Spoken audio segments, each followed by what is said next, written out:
Quest number 75, The Feud. On the edge of Al-Kharid is the Barter District, with Ali Morrisane at his stall. We speak with him, and he tells us he's the greatest salesman in the world.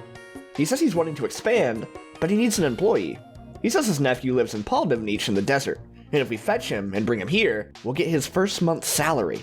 Naturally, we accept. He says his nephew's name is Ali, and to tell him his uncle Ali Im needs his help in Al-Kharid. Before we go, we buy a fake beard and headpiece. We combine them into a desert disguise. Nice. We travel to Paldimnich and find a village full of bandits and thugs. We go to the bar and speak with Jalal the Drunk. He asks for a beer in exchange for rumors. We give him one, and he tells us he knows we're looking for someone, and he knows all about Ali's nephew. We give him another, and he tells us nothing new, then a third, and he tries to con us into a fourth. We threaten him, and he tells us Ali's nephew disappeared last week. He says either the bandits or Menifite thugs have something to do with it. He says they're feuding and suggests we solve that in order to find out more about Ali. We talk to a Menifite who says he can't even remember what the feud started over. He says he thinks it's something about stealing camels. We ask if they repaid the debt by gifting them a camel if it would solve the feud. He says he supposes so. We talk to a bandit on the other end of the city who says almost the exact same thing. Conveniently, Paldimnich has a discount camel store. We speak with Sammy the Camelman. He says he has 2 camels arriving from Al-Kharid for sale. He sells me the receipts for both of them for 500 gold coins. We give one to the Menifite thug. He says he changed his mind and wants 10 camels instead. We give the other deed to the bandit, and he says the same thing. We decide to try to infiltrate the Menifites instead. We talk with Rashid the operator. He immediately asks us to join them and try to wipe out the bandits. He says first, we must prove ourselves to him. He wants us to help build the reputation as thieves by pickpocketing the villagers in Paldimnich 3 times. I steal from one of them, but then they start watching me and don't let me do it again.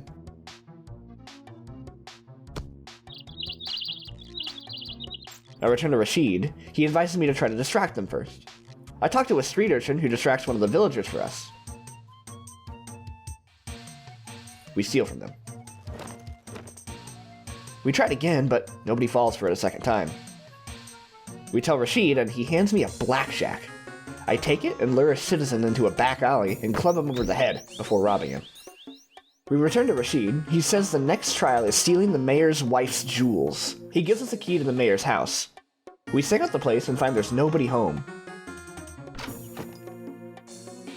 We find a note on the study desk that references the Fibonacci number. We find a safe behind a painting upstairs and enter the Fibonacci sequence. It swings open, and we find the jewels. We give them to Rashid, and he says our last task is to find the traitor among us. We talk with a Menifite who throws traitorous Hasham under the bus. His name is literally traitorous Hasham. We tell Rashid, I am shocked! Shocked! Well, not that shocked. And he tells us to find him and kill him. We go back to the bar and ask the barman where traitorous Hasham is. He says he was just here but went to the toilet. His drink is still on the table, and he'll probably be a while because nobody has seen a toilet in RuneScape. We head up a nearby hill and speak with Maisa, the hag. We tell her we want to kill someone without leaving any suspicion on us. She asks us to bring her a snake to extract its venom. We head back to the bar and find the snake charmer just outside. We toss a coin into his paw and he gives us a snake charmer kit. We use the charm on a snake and put it into the basket. We deliver it to the hag, and next she asks for some camel dung. We talk to the kebab seller, and he sells us some super strong hot sauce. We dump it into the camel's feeding trough. It immediately eats it and produces dung.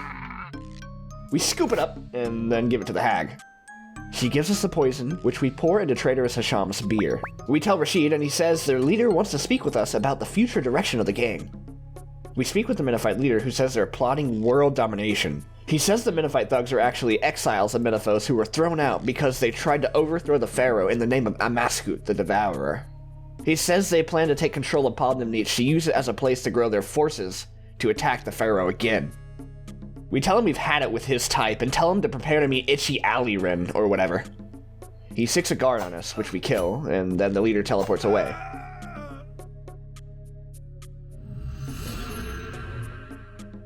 We talk to a villager who says we've made their situation worse.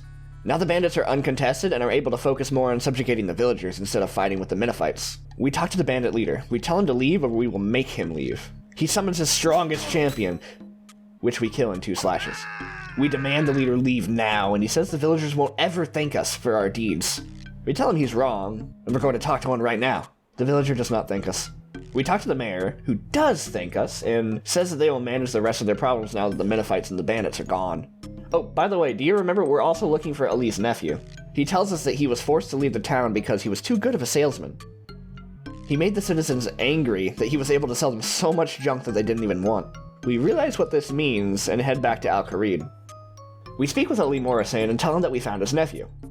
We get him to admit that he doesn't even have one, and that he was just trying to get us to tour Paldenich in order to buy things from him and his business partners, including the camels we bought. Quest complete. Quest number 76, the Golem. We head to the desert, east of the Shantae Pass, and find an old ruin with a golem inside. We talk to it. It says, damage severe, task incomplete. We repair the golem with clay, and it begins talking in full sentences. It thanks us and says that it must complete its task of defeating the great enemy. It says that it's a great demon that broke through to attack the city.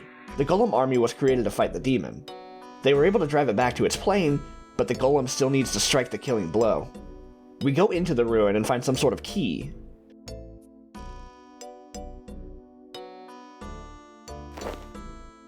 We also find a black mushroom, which we squeeze into a vial for later. We head back out and find a letter on the ground. It's someone named Alyssa talking to someone named Varmin. It talks about our discovery of the ancient city underneath the dig site east of Varrock. We go to the dig site and find Alyssa.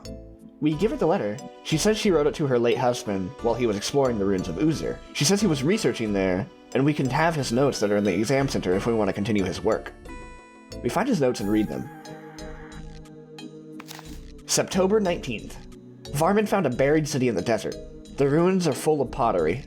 The next day, he set up camp and found a mostly intact clay statue, which moved on its own once they dug it out, the golem. They found that the citizens of Uzur were skilled magical craftsmen to make something like this that could survive so long. They found iconography of Saradomin, Zamorak, Armadil, and another one that they couldn't identify. The next day, Varmin was sure that the city was destroyed by some sort of battle. September 22nd, they found the stairs leading down into the city. He found 4 statuettes and removed one of them. He tried to open a door he found, but it won't open. The next day, he says the book he requested on ancient symbols was delivered. He found that the unidentified symbols are to a Zamorakian demon, Thamaron. This dates Uzur to the 3rd Age, roughly 2,500 years old.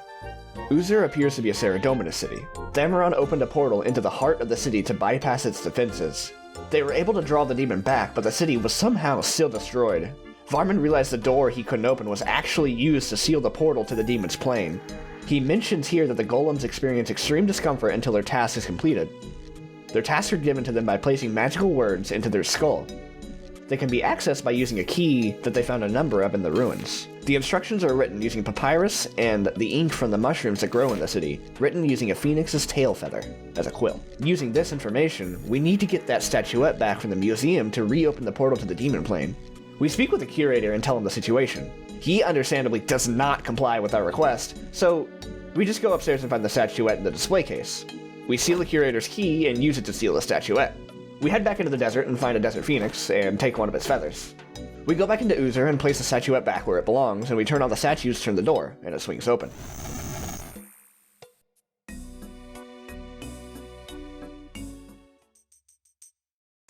We find the remains of the demon. It appears to have succumbed to its wounds all those centuries ago.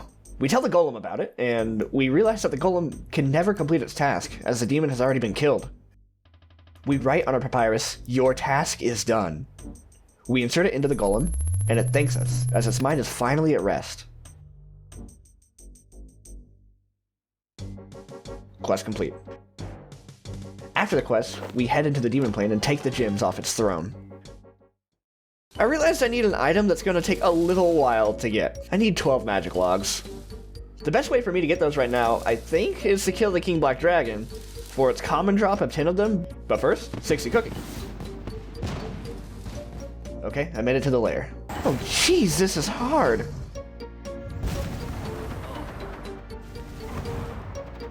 Barely killed it. 70 magic, 83 combat. One more try. Oh my gosh, this lanky demon just smacked a 190 on me. Okay, this is not going to work. Well, I only have one other option. Good thing we got that hatchet upgrade. I'm saving up to get the Apache Prime upgrade for my heli pilot, but it's a huge investment. I barely have like 20k money and it costs 54k. Okay, 72 woodcutting. Just 3 days of nothing but chopping maples. We are now 75 woodcutting. Onto these magic trees. We'll be ready for the hardest and most rewarding quest yet very soon. Quest number 77, Desert Treasure. In the Bebedin camp, we find Asgardia Smith, an archaeologist. We ask if he has any quests for us. He says he found an ancient stone tablet in one of his excavations, and wants us to take it to the dig site for it to be examined. We agree, and he tells us to take it to Terry Belando, the man who we gave the ancient tablet to in the dig site quest. We deliver a sketch to him, and he says they predate the land below this dig site even. He writes up a translation. The first 3 pages are a disclaimer saying that Terry is unable to be sure on multiple parts of the translations as he's never seen the language before. However, he still does a phenomenal job. The tablet reads, "The permanent journey of the people ended. And so it came to pass that deep in the fiery desert, the gods decided amongst themselves that the fortress would be the chosen place that would imprison the power. Thus protected by the dead and defended by the diamonds of some untranslatable word, so it was that the gods left the 4 diamonds as the key, protected by the untranslatable word, and held by the strong, so that the power might forever be imprisoned." We bring the translation to Asgardia Smith. He takes it as some sort of treasure hidden in the desert. He says that hypothetically, if we find a bunch of treasure in the desert and had an adventurer help him get it, that he would definitely keep part of it, and the adventurer would keep another part, and the rest would go to the museum. We demand 50%. He admits to being a treasure hunter more so than an archaeologist, but he has a reputation to uphold and asks us to keep quiet about it. We agree, and he asks us to head south to the bandit camp to look for clues. We go into the bar and speak with the bartender. He sells us a bandit's brew for 650 gold. He tells us to leave immediately. We drink it and tell him that we're on an archaeological expedition for the Museum of Varrock, and we're looking for artifacts. We tell him about the diamonds mentioned in the tablet. He says that they're the 4 diamonds of Asanandra. He says that it's just a fairy tale for children, but recommends we speak with one of the elders to learn more. In another building, we find a man named Eblis. We introduce ourselves, and he allows us to ask him some questions. We ask why the village is so hostile to outsiders.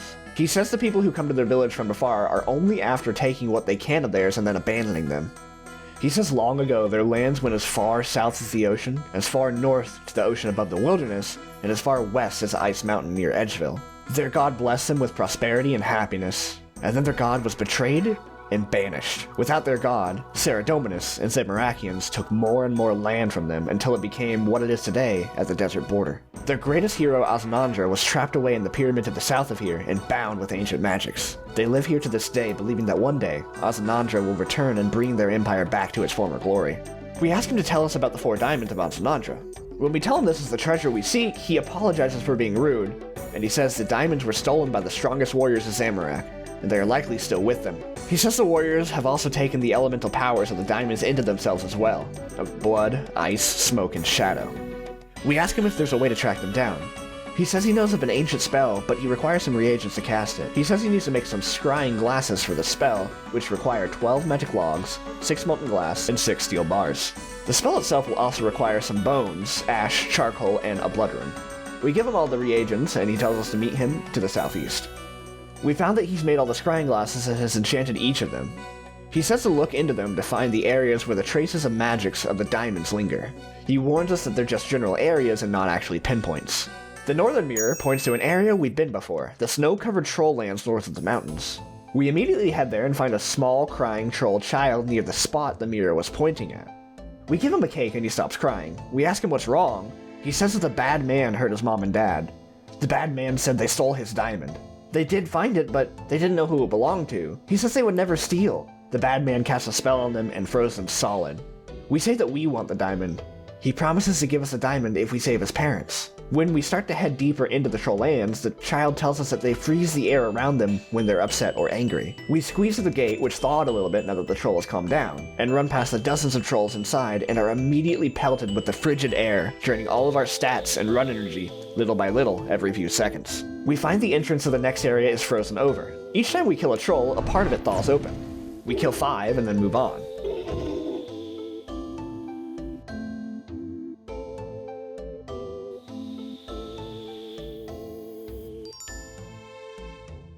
As we go down the winding path, we're attacked by multiple packs of wolves. Once we get past them, we find a clearing, and Camel, the ice warrior, is waiting for us. He casts ice spells that stun us, and we cast fire spells that melt him. We're victorious in the end, it wasn't even close. He drops a few items, but none of the diamond. We head on up a winding and frozen hill, then across an ice bridge. We find the troll parents and unfreeze them.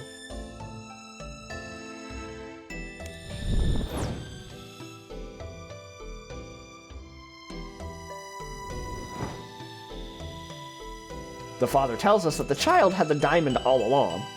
We return to the troll child and we're given the diamond. After, we see a happy little reunion. We take the diamond and head to the pyramid south of the scrying glasses. We insert it into the southeast obelisk. It fits and seems to power up. We look into the northeastern mirror and it's clearly pointing to Canifis. We go straight there to start looking for the diamond. As soon as we enter the pub, Roavar, the barkeep, seems to be terrified of something. A vampire he refers to as Lord Malak tells him that their tithe is due. Roavar mentions that it's Gattering's job to do the tithe gathering, and asks why Malak is doing it. Malak agrees, but he says that he couldn't find him. He says that he's doing it in his place. Malak notices us after Roavar gives him the tithe. He tells us to approach him. He asks us to give him a good reason why he shouldn't deliver us to Lord Draken. We tell him we're looking for the Diamond of Alsanandra. He tells us that he has information that will help us, but we'll have to do something for him first. He says he wants us to kill the current owner of the diamond, and in exchange, he will tell us how and where to do it. He says his name is Dessus. We agree, but ask him some questions first, starting with why he wants Dessus dead. He says that since vampires tend to live virtually forever, the only way to claim the lands that they lord over is if they die. He says that he's interested in the lands that Dessus currently lords over, but if he is caught being responsible for his death, they would never be granted to him. That's why he needs our help. We ask him where Dessus is. He says he's in a coffin in a graveyard to the southeast of here.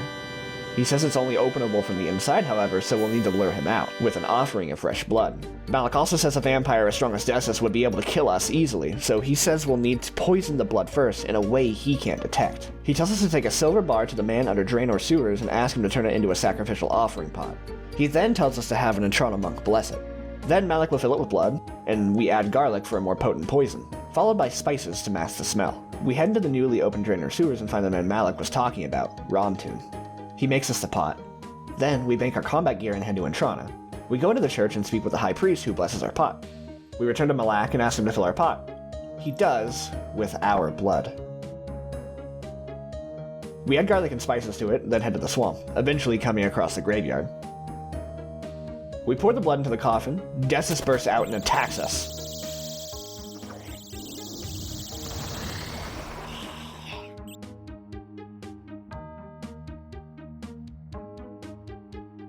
In his weakened state, he's no match for us, and we kill him.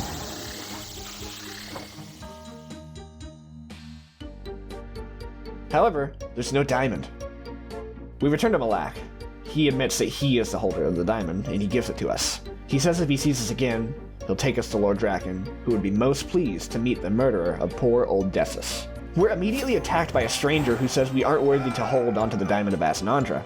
No idea what that's about. Heading back into the desert, we place this diamond at the northwestern pillar, and it glows as well. The southeastern mirror points to a well that I recognize east of here. We find the well and it's full of smoke. We equip the gas mask that Elena's mother made for us in Ardoin a long time ago, and we hop in.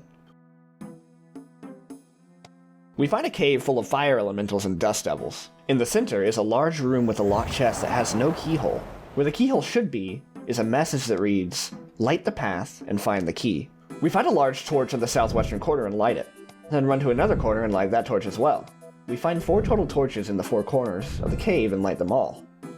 A voice tells us, "The path is lit, now claim the key." We head back to the center area and open the chest. Taking the key from inside, we take the key to the eastern area where a locked gate is. The key unlocks the gate and we head inside. Waiting for us is Farid, the Flame Warrior. As we fight him, our weapon starts to heat up, so we wear the Ice Queen's gloves to continue using it. This fight is by far the closest so far, but we're still much too strong for him. As he dies, we take his diamond. We insert it into the northeast obelisk. The southern glass points to the pyramid itself. The southwestern one points at the bandit camp. Finally, the northwestern one points at the park near Baxtorian Falls. We head to the park and speak with the man who lives in the house near the park, Rosolo, the famous merchant. We tell him we're looking for a diamond of Asanandra. He knows we're looking for the Shadow Diamond, and he knows that the warrior Damus holds it. Damus lives in the shadows, invisible. Rosolo says that he has a ring that can help us see Damus. He says he'll trade it for an item that was stolen from him by a bandit named Lahib, a gilded cross. He tells us that he lives in the bandit camp. We head back there, and for some reason, there is no mention of anything about Lahib. He doesn't exist in the game anywhere. This part of the quest seems to be missing an NPC. Nobody talks about him here either. Anyway, there's a tent with a chest in it that's locked, and we need lockpicks to open it. There are currently only 2 viable ways of getting lockpicks. The first is pickpocketing the bandits here, which I'm going to try and use. The other one is taking them from the Anil dungeon. We get one on our first try, then we go to try to use it on the chest, and immediately break it. The chest has 3 locks that each have their own chance to open. This could take a while. Okay, second lockpick.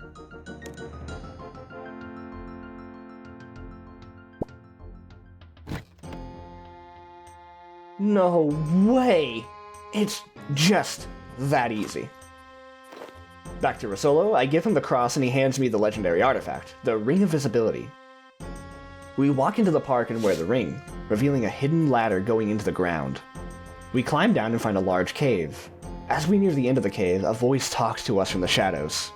In the large room, Damus appears from the shadows and attacks us.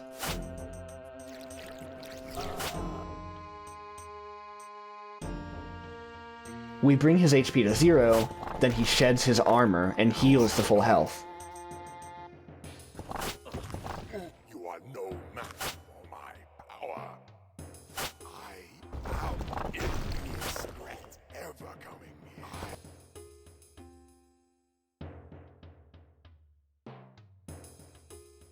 Then, we kill him for good and loot his diamond. We take the final diamond and place it into the last obelisk. We tell Eblis, and he says that we should have broken the magical seal and can now enter the pyramid. He tells us to let Asanandra know that he's now free. We climb to the top of the pyramid and enter.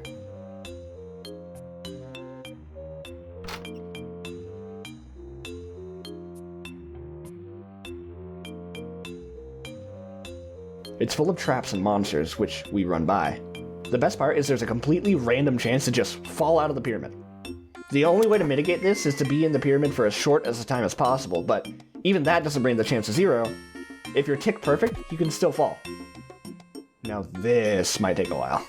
Eventually, we make it to the bottom of the pyramid and arrive into the central room. Inside is some sort of phantom. Well done, soldier. Tell me, how goes the battle? We tell him we don't know what battle he's talking about. More time must have passed than I had thought. Tell me, what news of great Padua? Do the shining spires of Lathar still stand? And what of glorious Anacarl? The fortress is still intact?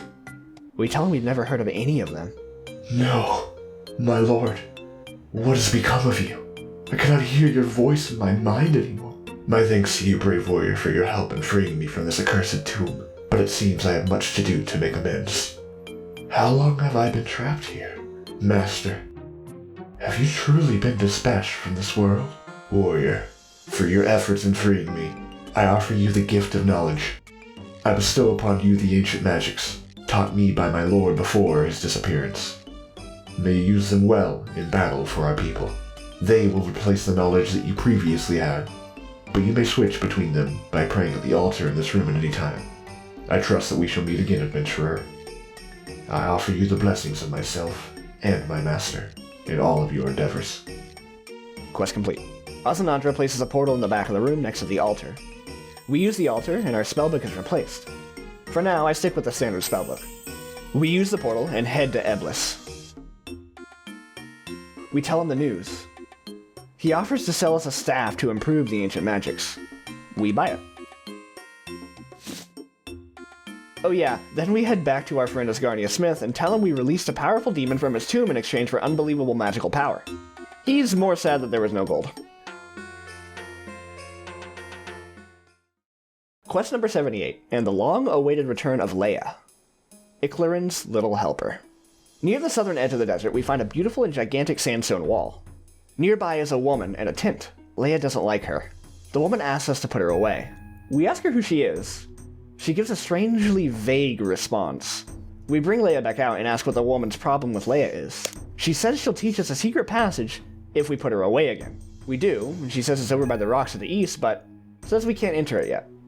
It leads into the city of Sophonim, the city of the dead. She says she'll tell us how to use it in exchange for some supplies. We give her a water skin and a tinderbox. She tells us to look deeply into her eyes.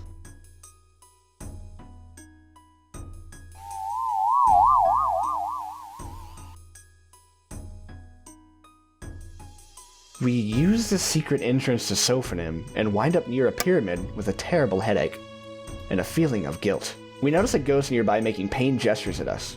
It appears to be angry at us for some reason. We realize there's a jar shaped like a crocodile with preserved human lungs inside of our inventory. We touch the door of the pyramid nearby and we collapse. We see a flashback of us moving through the pyramid. Inside our backpack is some sort of unholy symbol, a sign of Amaskut, the Devourer. We see ourselves going through traps, mummies, scarabs, and jumping a huge pit. Then, solving a flip puzzle on a door. After this, we awaken at the pyramid again.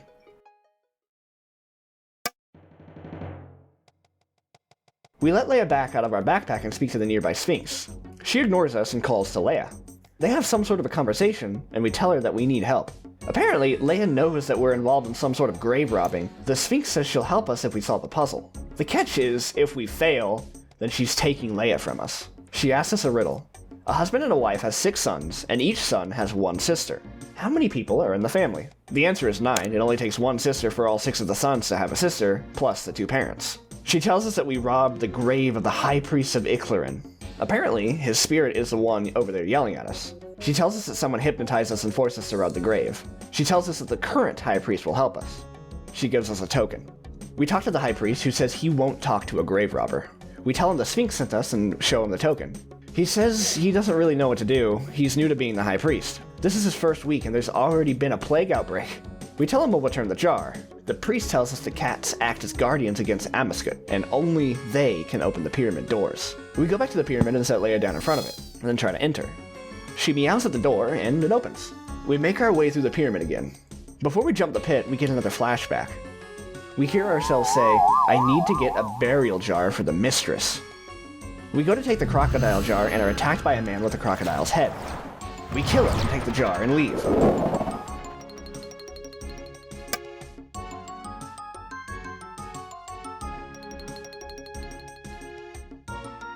We wake up once again and realize we truly are a grave robber. We jump the gap and go into the room to return the jar.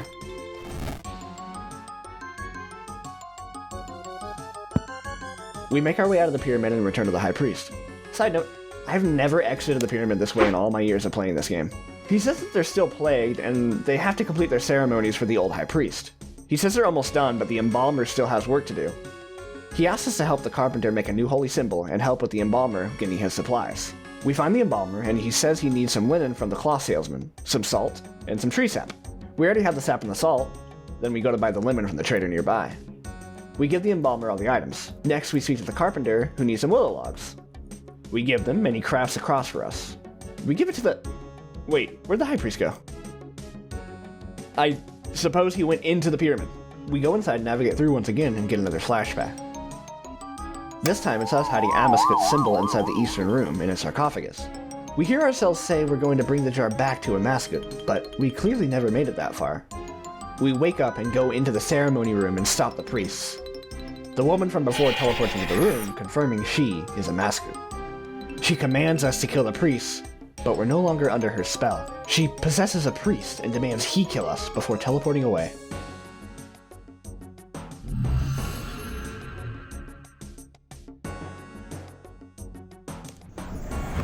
We kill him in a single blow. We talk to the priest, and he tells us that the ceremony is completed, and we are able to kill Amaskut's thrall because of the holy symbol that we're carrying. We start wondering why we never made it back to Amaskut with the jar, and we're hit with the final flashback. We almost make it out of the pyramid with the jar, and are stopped by the god Icthlarin himself. What's this? A mortal thieving from my domain. This will not do. I command you to halt. We hear Icthlarin speaking to a mascot through us. This is no mere mortal in front of me. A mascot. Release your hold on this human. He summons Clinter, the old high priest, and we climb the ladder. Arise, spirit of Clinter. Protect your soul. We awaken back in the ceremony room. Time to leave the pyramid again. Oh, wait, what's that? Oh, another trap.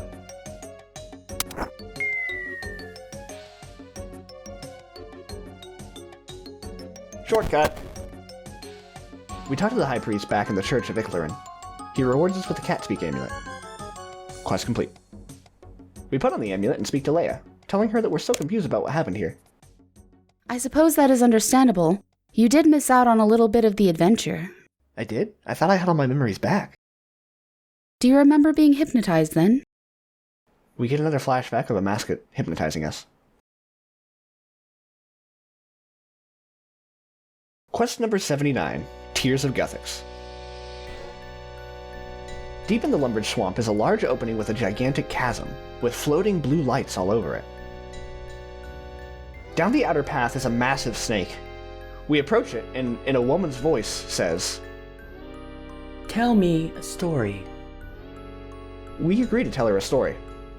We tell her the worst story we can think of, apparently, with the one small favor quest. Your stories have entertained me. I will let you into the cave for a short time. She tells me that first, before we go into the cave, we'll need some sort of bowl to catch the tears. The material that the bowl must be made out of is a type of stone only found from the part of the cave over the chasm. We tell her we don't know how to reach that part of the cave. I will tell you the story of light creatures. Myriad and beautiful were the creatures and civilizations of the early ages of the world. Gielinor was a work of art, shaped lovingly millennia by the creative mind of Guthix. Only the sturdiest races survived the God Wars, and even then only by abandoning their high culture and gearing their societies towards war. Of the more delicate races, there is now no trace and almost no memory. One such race has bodies as fragile as snowflakes. Yes, they built crystal cities that stood for 1,000 years. The wind would whisper through the spires and fill them with sweet harmonies, and the rising sun would shine through the precious gems that studded the towers and create interplays of light as if rainbows were dancing. Indeed, so marvelous was this light show at its height that the patterns of light themselves became alive, and great flocks of luminous creatures rode along the gem-cast beams, each drawn to its own color. The creatures you see floating in this chasm are the last sorry remnants of that age. I do not know how they made their way here and survived to this time, but I am grateful for their company. We take a bullseye lantern and affix a sapphire to it, shining a blue light. We point it at one of the creatures and it absorbs us into itself, and brings us across the chasm.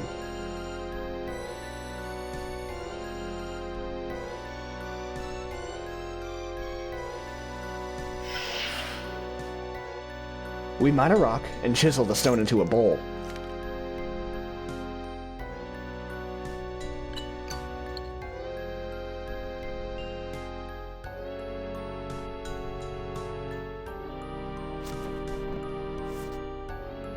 We give the bowl to Juna. Quest complete. She allows us to collect from the Tears of Guthix. However, we won't be able to, as that would give us XP and a skill that doesn't exist yet, sadly. So this marks another milestone of new content unlocked with the completion of this quest. I'll show you what I mean in the next half episode. In terms of power creep, it's bonkers. Trust me. Subscribe so you don't miss it. I really appreciate the support. Thanks for watching, and I'll see you soon.